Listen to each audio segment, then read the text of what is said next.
country didn't see that on mainstream television because it was sort of deemed politically incorrect for the Miss World competition to be shown on British television a few years back. What do you think about that? This is something that I haven't been able to really understand because honestly, a lot of people have asked me this question, and surprisingly, the kind of information that I've gotten, which says that the number of people applying for the Miss UK contest is increasing with the years. So considering the supposed negative attitude that this region does have towards contests or such pageants, I can't seem to understand why, because the viewership worldwide is increasing. This time it was telecast to an audience of 1.3 billion, which is large. That's large. Big, it's really big. I wish we got ratings like that. Okay, well, what about the point then? We don't go heavy political here, but what about the point that actually, whatever the ratings are, you're encouraging men to sit in front of the television and ogle flesh, you know? Just look at the pretty bodies and the swimsuits and the legs, you know? No. I think this is the wrong viewpoint, really. This is the wrong way of thinking, because basically a pageant like this does have a motto. It's beauty with a purpose. You go on to become an ambassador, which helps to generate a lot of funds towards charity. And such charitable organizations like Variety Club, not only in this country but worldwide. And you're doing something for the Variety Club on December the 7th, aren't you? Yes. That's Just at get that in quickly, Dickens and Jones. That's at Dickens and Jones. Yeah. It's an evening with lots of celebrities coming in, and it's again a fundraising event. But the gist is fun, and at the same time, it does have a purpose behind it. It has a cause. Right. So lots of good works attached to it, as we know. We know all that. Yeah, so that evening would obviously be a little glamorous because this is entertainment. It is showbiz. And what's wrong with that? To a large extent for that one evening. But it is conducted over a period of time, of a month. We were at Sun City for a month, 87 contestants. But you obviously cannot show all of that throughout the period of a month on one evening. But condensed into one night. Yeah. And that is done, if only all would see that. That is done. Now, where do you come from in India? I'm from Bombay. From Bombay. And have you ever done anything like this before? I mean, are you a newcomer to the beauty circuit, or have you done it all in India? The only pageant I've done prior to this is the one in India. Really? I had to. You have to go through that in order to come to a pageant like this. As a culture, India's quite puritanical, but particularly about its women. Is there any backlash there at all, or is it completely acceptable? There is no adverse response to pageants like this, because, like I said, this does have a purpose behind it. And what about you yourself? I mean, where do you come from? What have you been doing in your life before Miss World? I've been studying architecture. I was a student at the very beginning, just finished a year and a half, and I was also modeling back home. Right. And will you return to that at the end of this year? Because it's going to be an astonishing year. Or are you leaving it open? Exactly. You said it's going to be an astonishing year. And they're going to be, my horizons are going to be broadened, lots of opportunities and avenues opened out. I do intend going back to my lifestyle the way it was, but time and tide will tell. Absolutely. How old are you now? 21. Well, there you go. I mean, the world is your oyster. Well, listen, stay with us, please, because Aishwarya is staying for our fashion, which is kind of classic, sophisticated, and velvet. We'll have a look at the tape, then we'll do the lifestyle.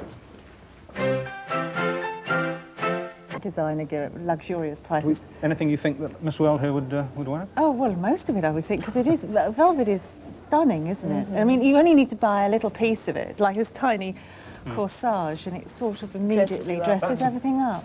It's a beautiful jacket. Where's that from? From India. From India, yeah. Is that a designer job, is it? Yes, yeah. yes. Nice stuff. Shocking pink is the navy of India, as I keep... Yeah. You heard it here first. All right, absolutely. Let's get Evelyn on now. Evelyn, yes, well, as I said, a little piece. But we thought we'd overdo it, the first one, and have the hat and the bag.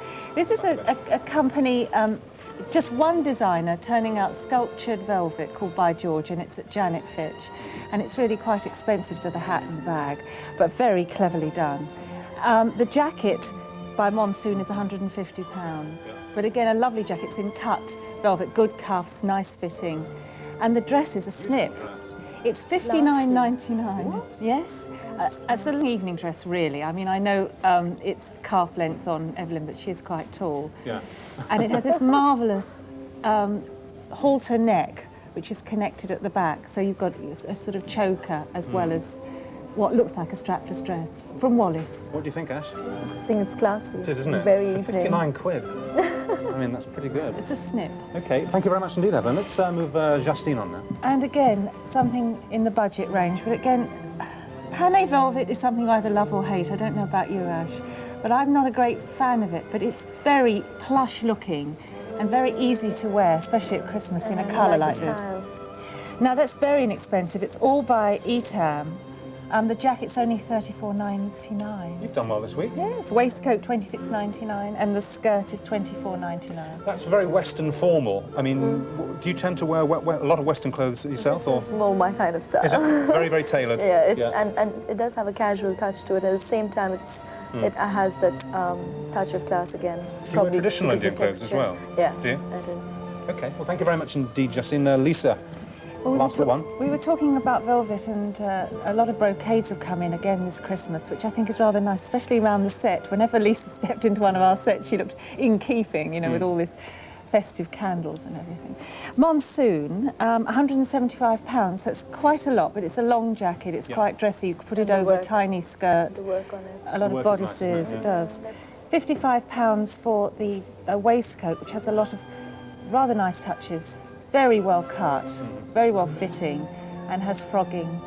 It's a large label. Perhaps it's a message from Santa.